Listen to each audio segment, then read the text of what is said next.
Welcome to Leading Entrepreneurs of the World. I'm Jonathan Kitchens, CMO at One Business World, and Leading Entrepreneurs of the World features entrepreneurs, founders, and business leaders presenting on cutting-edge topics and the latest industry developments.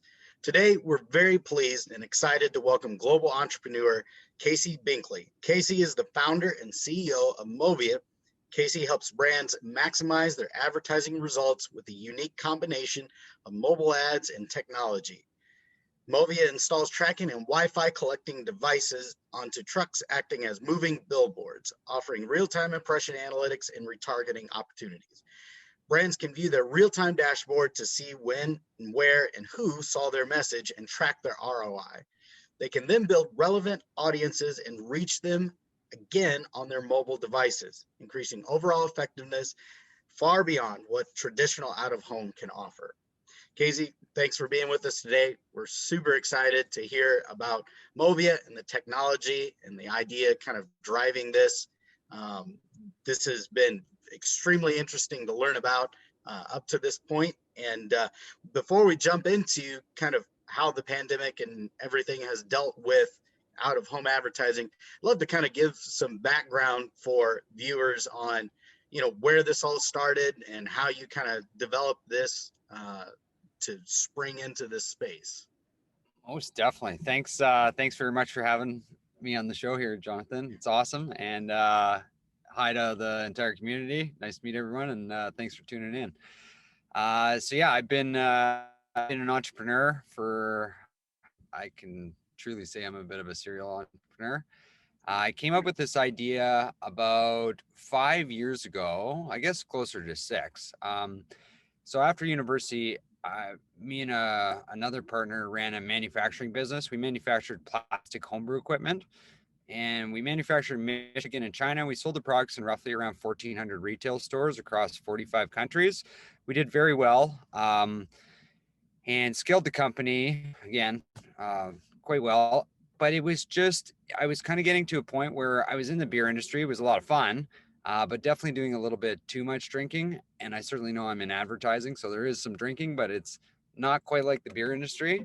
And the other thing is I was just kind of looking for a new opportunity to scale larger. The homebrew market was like I think it's like 5 million people in the whole world that really homebrew on a consistent basis. So just like a small customer base. And again, we did really well, but we kind of started to hit this ceiling where it was adding more products. So I was kind of in this idea formulation of what's my next endeavor. And I can remember it was like yesterday, but we were driving back from Detroit to Toronto, which is about a 4-hour drive. And I can remember being on the highway, just kind of thinking of this and that. And I saw a blank truck go past, no ads, and then a truck with an ad, and then a blank truck. And I was just like, why is there so many blank trucks out there? They're obviously like great space to put ads. And then I started doing some research. There's maybe 3 or 4 or 5 companies across all North America that do this. It's kind of been a very old school industry and there's no data analytics or no accountability on it. So for our first kind of year and a half, we were in full development mode. And we've got a patented beacon technology that goes on each truck. It's a GPS. But we do impression analytics through Wi-Fi and Bluetooth measurement. Most people leave their Wi-Fi and Bluetooth on. So our beacon is picking up available signal. We know what devices come in contact with the trucks, where and at what time. We report these analytics back on a live customer-facing dashboard. So at any time, brands and brand managers can know exactly what's going on. And then taking it another step, we pair this data into online programmatic retargeting and start sending messages back out on 2 phones that have come in contact with the truck ads. So you see the Coca-Cola truck drive past. Later, when you're on Facebook, Instagram, the Weather Network, we serve a corresponding ad, and then we can track conversion rates and clicks and the whole gamut. So yeah, the kind of first year and a half was all tech development. And then we've been executing campaigns for just over 4 years now. And we've really started to kind of hit our stride. We've got some amazing partners that we work with, and then some pretty cool results that we're driving. So that's kind of the background on what we do a little bit, as well as how I do it. I was going to a little bit about the state of the out-of-home industry. Just so I've been doing this for 4 years, and I didn't have a big ad background to begin with. I can certainly say that I have learned a lot in this short time span. But the industry has changed significantly since from when I first entered.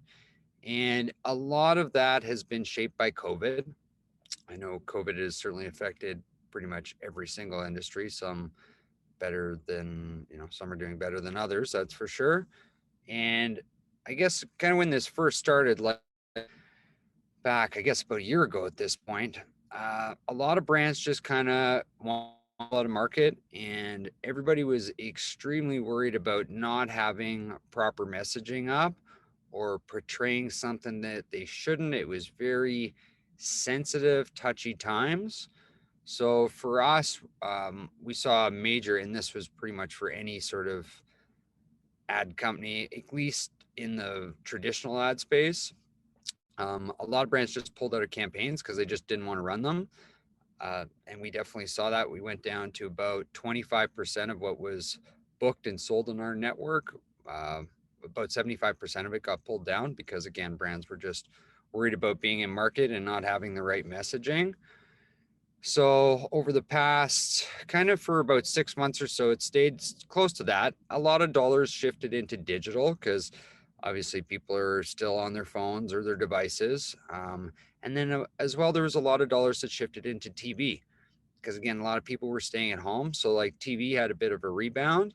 And some of the other mediums, like the other one that was kind of interesting that rebounded too is direct mail, where a lot of people thought direct mail was kind of dead forever.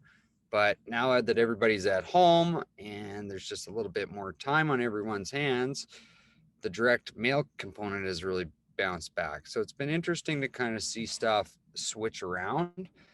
And then more specifically in the out-of-home space, well, we've definitely seen a major shift in kind of dollar spending, whereas prior to COVID, there was a lot of kind of rinse and repeat plans where advertisers would be spending on transit advertising, or maybe they would be doing subway station takeovers, or huge executions at like Times Square, or even like cinema advertising when there's commercials in the cinemas before the actual movies. Just not a lot of people going to the cinemas these days. So there's been a huge shift in a lot of this out of home spending where a lot of these kind of rinse and repeat networks that have always been on plans just aren't getting the foot traffic and impressions that they were before.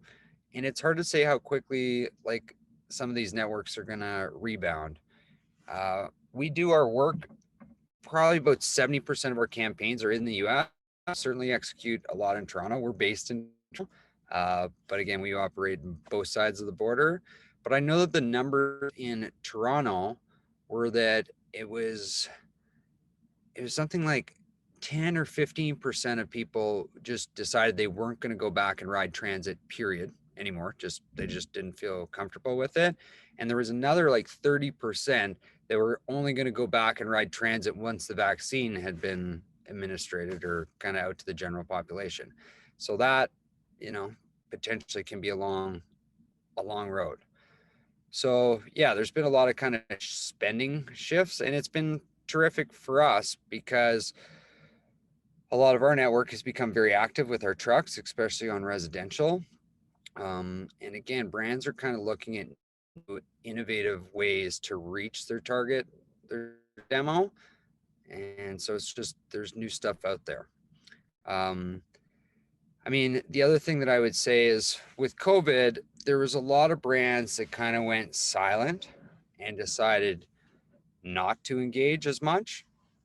And it's certainly relevant to like make sure you have the right messaging in market. You don't want to be, as a travel brand during COVID, it makes sense. Nobody's traveling right now. So obviously we don't need to do that. But for CPG brands, anything kind of retail, like these brands are, this is a pinnacle time for them. So, I mean, I've seen some shifts in just terms of like, just brand loyalty and whatnot, just because a lot of brands went silent and they just they got scared on it. Whereas some brands went heavy into market, which did kind of two things, in my opinion. It instilled the brands in that person's memory as somebody that's like actually still with you. So like when kind of COVID happened, there was a lot of everybody's kind of spaced out, not necessarily doing social gatherings. So there was this alone feeling for a lot of people, I feel. Um, and I feel like brands that still continued to engage because a lot of people were feeling that kind of alone when they saw a brand that they resonated with them, it really like had a sense of meaning for them. um, so like important there. And then the other thing that I would say is because a lot of brands pulled out of market, there was just a lot of buying efficiencies where networks were providing discounted rates to come in and run because they didn't have a lot of advertisers lining up. So there was kind of this double fold where there was a lot of people not in market, so you're kind of spotlighting yourself. And then on top of that, a lot of the rates were discounted. So you're really kind of, it's a double fly in that sense. So it's been really cool to watch that happen. Um, I mean, the other thing that's becoming even more relevant, and I know this is kind of an old catchphrase, but it truly is. It's data driven buying efficiencies. So at this point, again, kind of pre-COVID, there was a lot of plans that would just run because they've been running for the last like 10 years, buy this billboard on the side of the highway or execute this transit campaign or whatnot. Whereas brands, because there was, a bit of a downturn for a lot. So brands now are a little bit more scrappy. They're really looking for ways to stretch the dollars and ensure that what they spend is actually going to drive meaningful results. So actually having data insights behind what you're doing and what you're buying is, in my, I think it's so silly to buy advertising without having any data analytics tracking accountability. It's just, you're just kind of throwing money and hoping that it's going to do something, but at the end of the day you're not really able to measure what it did drive. It seems just kind of counterintuitive to me. So I would say that, now in this new, we're not post COVID, but we're starting to kind of, we see light at the end of the tunnel. Brands, I think it's become even more relevant for them that they need to have these data driven buying efficiencies to ensure that what they are buying is actually driving results. Um, Other stuff that we've seen, there's so like movement patterns in general. Obviously, people aren't traveling into the office as much. People are hanging out at home more.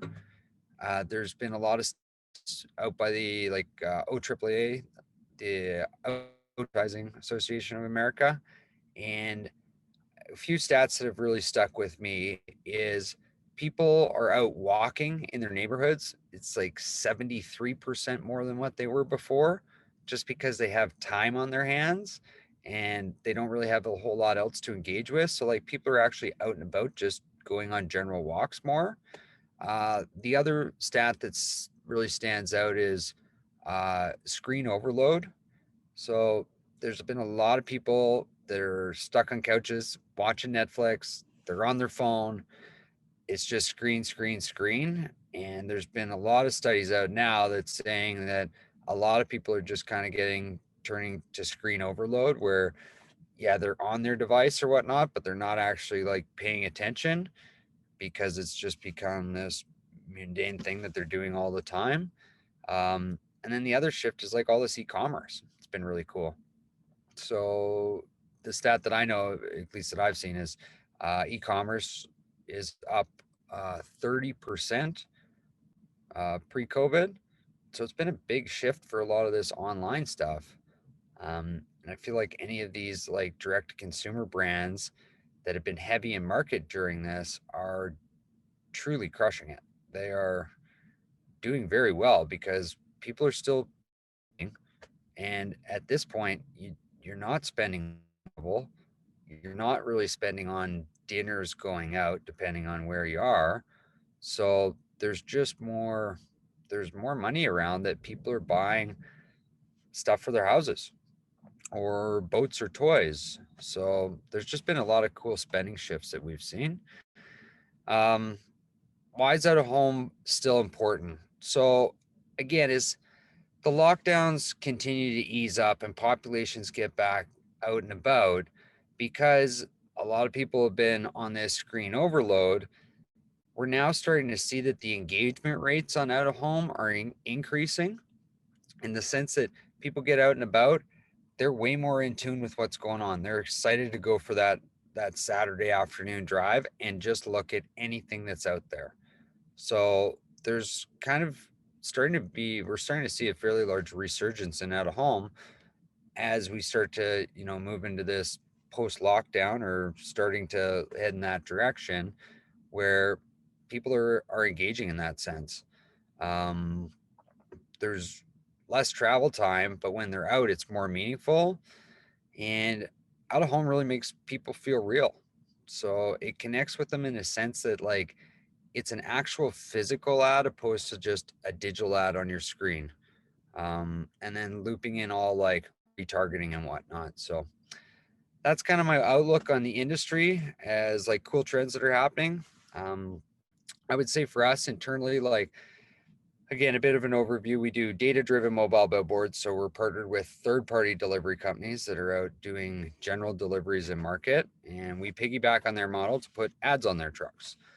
We've got different kind of route opportunities where there'd be like residential routes, primarily targeting household deliveries. A lot of our trucks are actually even Wayfair delivery trucks. So neat there. We've got other opportunities that would be like more food service related. So trucks would be visiting grocery stores, convenience stores, gas stations, bars and restaurants, places that are retailing food. Even more like commercial opportunities where we'd be going to like businesses, office towers, even in like industrial settings. So we're starting to see like brands become more like, right now our residential network it's super hot because there's a lot of brands that are trying to engage consumers and figure out how they can actually reach them when they're not traveling and out and about what what they once were. Um, and then with our data, so looping this back in, so we do the measurement on the out of home side, but then looping this back in to the retargeting component is really what's driving a significant portion of our growth.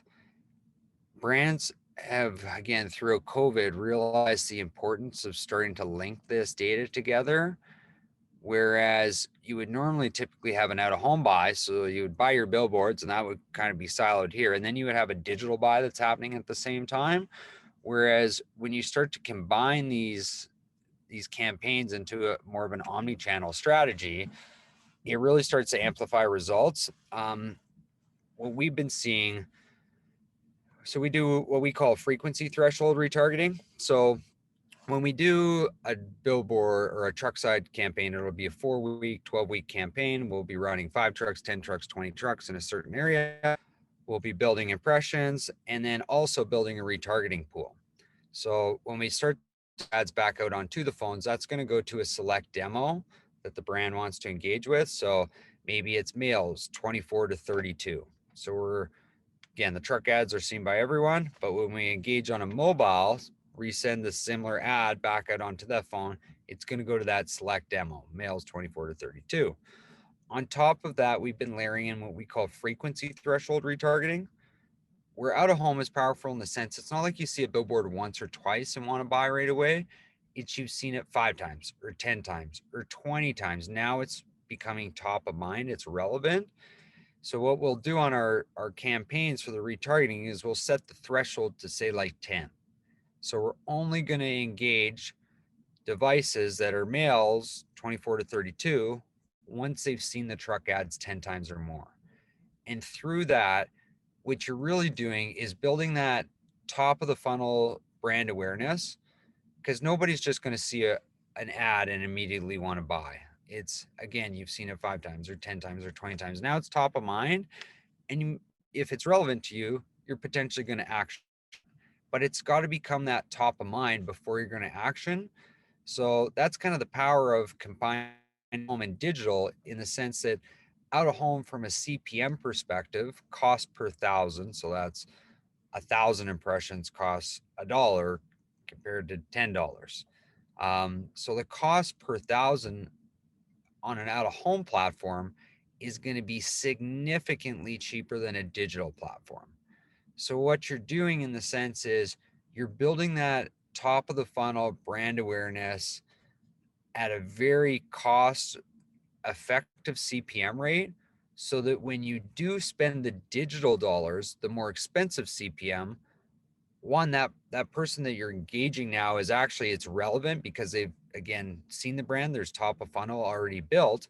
Whereas a lot of brands, if they aren't combining an out of home component, now you have to build that general brand awareness through a digital product, which can be very expensive because you got to, again, get 5 times, 10 times, 20 times before somebody's actually going to action something. So if your CPM is 5 or 10 times more expensive on a digital, you're really just blowing through a lot of ad budget to build that general awareness to actually convert. Whereas what we see is we build the general awareness with the cost effective CPMs on the out of home front. And then when you the actual more expensive digital CPM, way higher conversion rates. And that's really what's fueling a lot of our growth right now. It's our residential networks, it's our food service, and it's all our data retargeting. And we're seeing some pretty amazing results with it. So it's exciting times. Last year wasn't great, but we did well. And then Q4 we started to pick up. Q1 we're having a record Q1, and it seems like we're kind of on this next plane where brands aren't panicking. The kind of pulling out of all your marketing has subsided. We're starting to engage again, and we're fortunately set up extremely well as the market comes back into effect. So we'd love to know if there's any questions or thoughts on any of this, but yeah.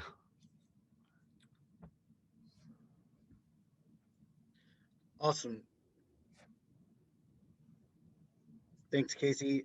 Super amazing information here. You know, I've spent probably, I don't know, the bulk of my last, I don't know, 15 years or so in kind of advertising space, not in the out of home, but a lot of what you're saying, you know, just spins off so many things for me. So I could ask a million technical questions that I'm fascinated by the technology. But one question I had is, I'm actually, we're located not too far down the road from the RV capital of the world. And as the pandemic kind of lifts, if I can say it like that, and what we're seeing locally and what that industry is predicting is that there will be so many more people that are, you know, going outdoors now, and so that involves some of that travel on the at least stateside here, you know, traveling across the country in an RV or motorhome or whatever. And so, you know, we're not going to pin you down on this prediction, but what do you predict is going to kind of happen with this bounce back of these individuals and families just getting out, and they want to get out and camp or go across country because they're not interested in flying, they just want to go. So what do you think the next couple of years are going to look like for kind of that stateside technology that you have out on the road because of that? I think, yeah, again, I feel like we're poised for this kind of significant kind of jump back of people do want to go out. They're bored of sitting at home and they want to go to a park or they want to go camping or whatever it is. So yeah, like from the industry numbers that I mean, there is a significant move towards kind of land travel or car travel at this point compared to planes for certain. Even trains I think are down. And then I would say, like, you know, a lot of the global travel, I think we're still a ways out from a lot of that starting to open up. So I feel like there's going to be a fair bit of domestic. I know, like, a lot of the toy markets, like boats right now, you could barely buy a boat. Like boats are pretty much like sold out almost global. The manufacturers can't even keep up, and it's because people aren't going to Europe for a 3 week vacation in the summer. They got to stay at home, so they might as well buy a boat so they have something cool to do. It's kind of similar with the RV stuff, I find. Yeah, absolutely. And to add to that, I talked to probably two or three larger chain companies that do like pool service, manufacturing, installation, and a stateside at least, forget about it this year. They have no more slots to build, fill, nothing, because of that same kind of idea of people are building up their home and then they'll be traveling, on the road, not necessarily in other ways. So another question I had with that is the technology, a little bit on that technology side, with the expansion of the way that people utilize their phone, you talked a lot about those kind of direct consumer brands that are doing, Facebook ads, and they're just, crushing it right now. Um, and I don't think I've ever bought as much stuff online as I have in the last year or so. But um, what do you see as a good layering if you're a brand and you're a company that you're going to say that, I really want to get into some of this kind of out of the home style marketing. I'm not interested maybe in doing a more traditional billboard in that manner, but I want to kind of get into this, but I also kind of want to layer a couple of the other, there's any number of ways to spend ad dollars out there now. What are you finding there's a kind of a sweet spot for effectiveness in jumping into that out of home and layering it to an existing advertising structure? Yeah, for sure. I think like a brand needs to have a fairly robust strategy, Sure. and like, they got to be spending decent already. They have to be engaging across like multiple different platforms. So they, there's got to be definitely certainly a digital budget happening. Maybe there's a TV print budget. There could be a radio. It depends. Like I think like one of the most important things for brands as they start stuff is really before executing the campaign, really truly figuring out what the KPIs are and how you're actually going to measure them. Because I find like a lot of campaigns will get booked or and people just don't think that all the way through. So I think it's important like when brands are looking to test new stuff to really define a market and know that there's not a whole bunch of kind of other stuff that's happening, so you can kind of have a bit of a clear cut test as best you can to see what kind of results are driven. So I think it comes back to really like tracking the data and again fully understanding if there was lift and how much lift was created through the execution. Yeah, absolutely. It makes a lot of sense. I think it's fascinating when you start talking about the layers of advertising on top of one another. And I mean, you're right. There's a lot of brands that spend a lot of money without necessarily understanding what their actual goals are, you know, uh, in that area. So, well, Casey, thank you so much again for your time, your participation in this. We were really excited to talk, and I'm super excited. This is kind of my candy stick, if you will, that I love to just go to in advertising. So we're glad you came to be a part of us, join this series, the Leading Entrepreneur Series. Congratulations on all your successes to date. I'm sure this won't be the last time that we talk and that we hear your name as starting a business, I'm sure.